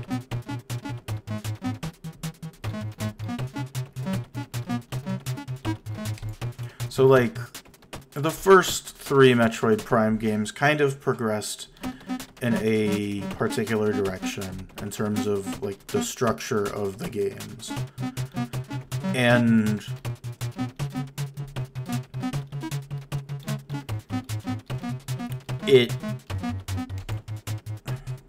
I feel like broadly most people agreed that it wasn't a great direction.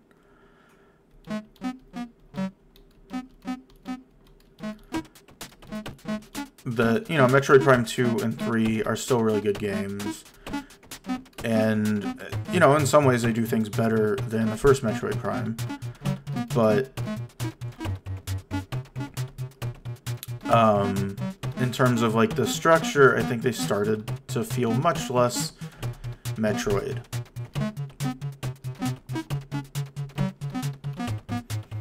I feel like that is a pretty common criticism of those games.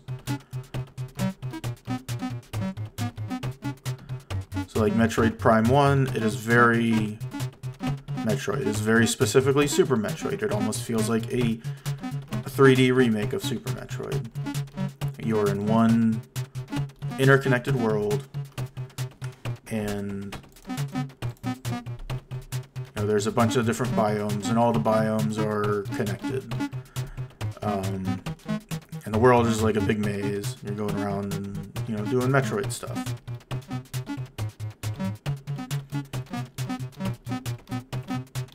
But then in Metroid Prime 2, it kind of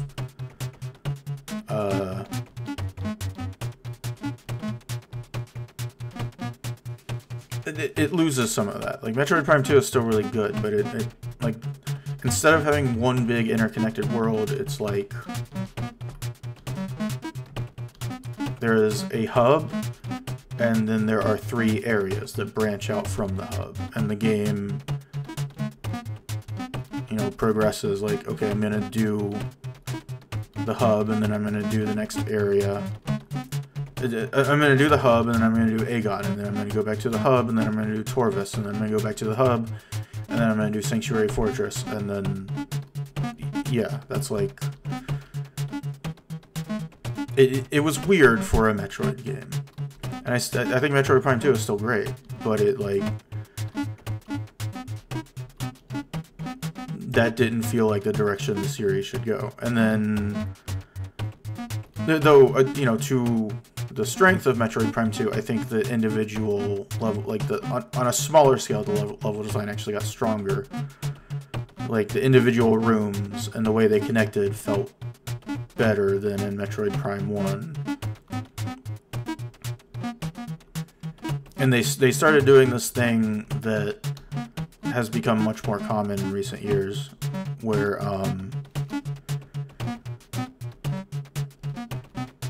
you would, you know, go through a room and you would do whatever the challenge was, and you would come around on the other side, and there would be like something you could do to unlock a shortcut. So the next time you go through that room, you don't have to do the whole thing again, but they still get to design interesting challenges. And Metroid Prime 1 kind of had this issue where it was like, okay, I'm kind of tired of going through this room every time I have to go through this area. So they were much more refined on the smaller scale.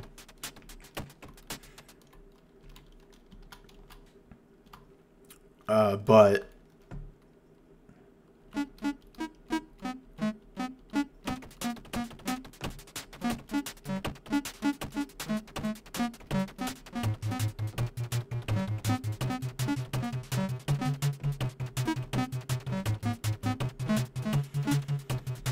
yeah, but they kind of lost that Metroid structure of having like one big interconnected world.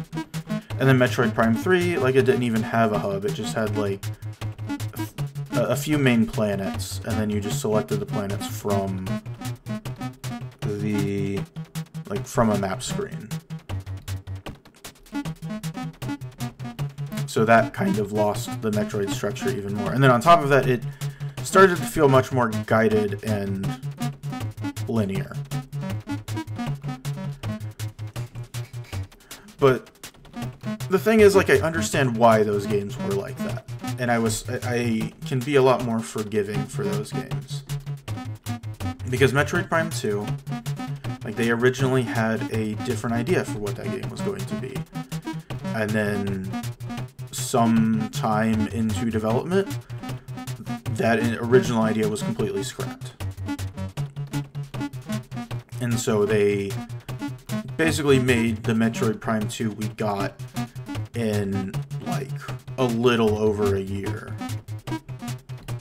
Because that game came out 2 years after the original Metroid Prime. Like, and it's, you know, a case where it's surprising that they made that game in 2 years, and then you find out, oh no, they didn't make that game in 2 years. They made that game in, like, a year and a half, or, like, maybe even less than that.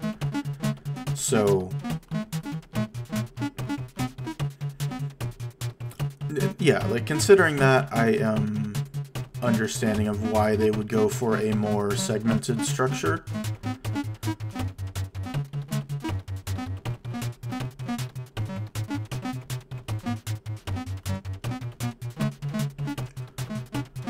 And then you look at Metroid Prime 3, which was on the Wii, where, you know, they were trying to capture a more casual audience. So I get why that game was a more, like, traditional sci-fi action movie type thing, and why that game had more guidance. So I always kind of figured, you know, if Metroid Prime comes back, it would most likely, it would look at, like, the main inspiration would be Metroid Prime 1, which has always been the most, widely praised one, the most widely praised game of the series, or at least of the Prime series. It's like they would probably want to try to recapture that magic. And I kind of worried that they might try too hard, and they might wind up just kind of remaking Metroid Prime 1. But it is, like, weirdly, instead of doing that, they just continued progressing in the direction that they were going with the original trilogy. Like, this game is more Metroid Prime 3 than Metroid Prime 3. Like, Metroid Prime 4 is just, it is much more scripted, much more linear, much less interconnected. And it's just very strange to me that, like, they looked at the trilogy of games, and, like, I like Metroid Prime 2, and I like Metroid Prime 3, but that wasn't the direction I felt was best for the series. And I feel like that's an opinion that is shared pretty widely among Metroid fans.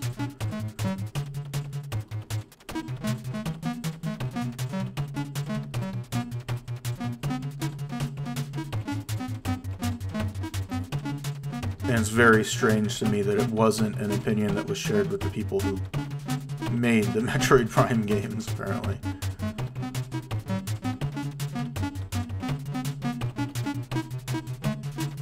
I wonder how much of it is just kind of the producer, Kensuke Tanabe.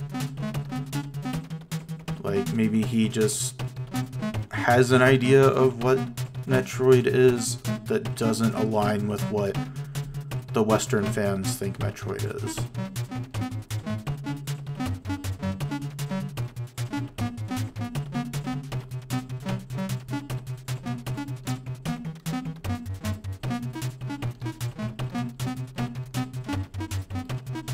I don't know. Anyway, Metroid Prime 4 is weird because, like, when I was playing it, I was like, okay, I am enjoying this. I am enjoying the moment-to-moment experience of playing this game. But, you know, it's kind of, when I think about it on a bigger scale, it's like, there's a lot of missed opportunities, and I feel like its strengths aren't,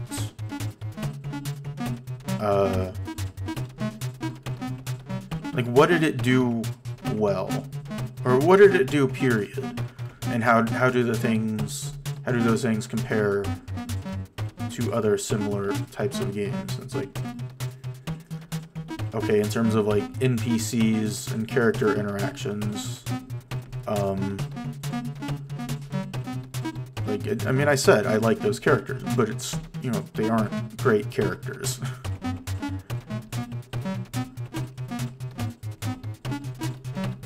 There are many games that do, like, NPCs much better than Metroid Prime 4.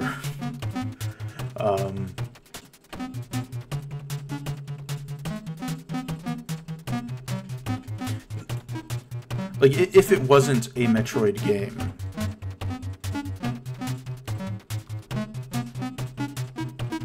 I probably wouldn't care about those characters at all. Because what is interesting about them is, like, giving Samus some friends to interact with.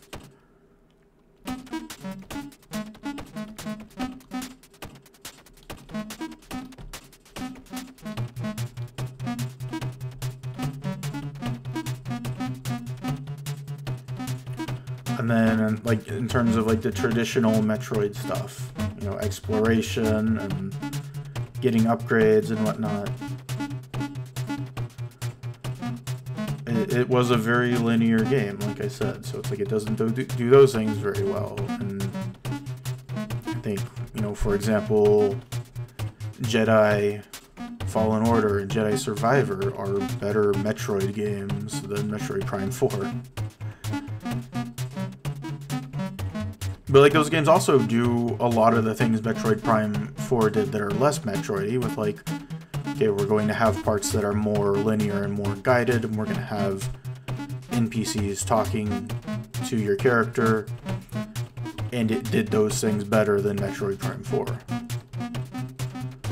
Because, like, those games are better Metroid games, but they're also a better Metroid Prime 4 than Metroid Prime 4. Yeah, and then, like, I guess the Metroid Prime 4 had a big focus on combat. A bigger focus on combat than you usually get in Metroid games. And I would say it did it. As far as the Metroid Prime games, I would say Metroid Prime 4 has the best combat. I wouldn't say that is especially high praise, because Metroid Prime has never had incredible combat. Like, you were always kind of like a big old tanky girl, just kind of, and I don't know.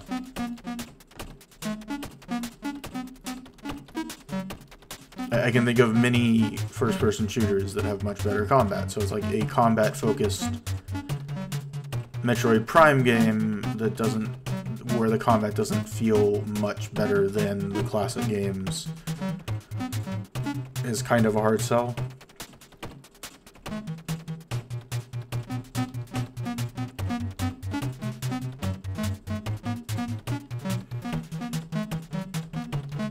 You think about, like a big thing with the older Metroid Prime games was finding out the lore and of the world you visit, and that's kind of interesting in Metroid Prime 4, but it doesn't, I don't know, it doesn't come together as well as the older games. There's a big revelation that could have been interesting if it happened later in the game, but it happens, like, pretty early on, and it doesn't really change anything. And then the whole game was supposed to be about this guy Sylux, and he just kind of like they've been teasing, kind of hyping this guy up for 20 years. He was in Metroid Prime Hunters, the DS game, as like one of the hunters, and they were all like, "Oh, this mysterious guy, and he's so cool." And then he appeared in the post-credits scenes for Metroid Prime 3 and Metroid Prime Federation Force. And he finally shows up, and he's like barely in the game. And when we finally get some information on him, it's just like he wasn't very interesting. He was a bit disappointing. I don't know. Like, it's hard for me to say there's anything the game does especially well, except that I like the vibes of Metroid games.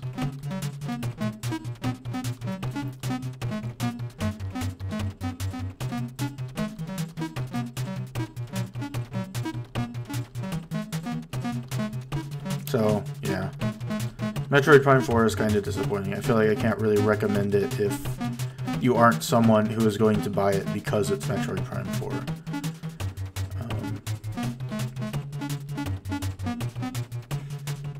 I don't think it's a bad game. Like, I've played bad games. I think most games are bad, honestly.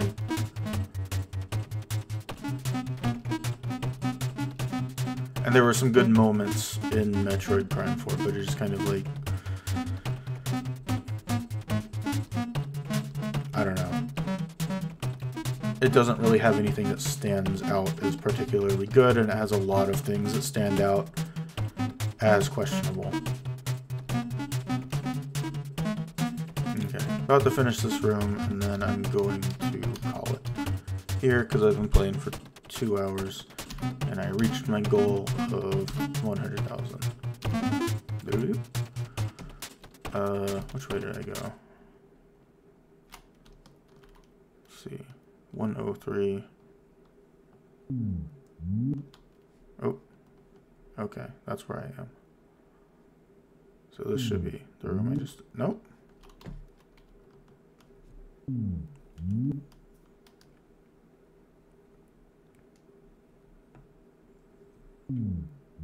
This is the room I just did. Okay.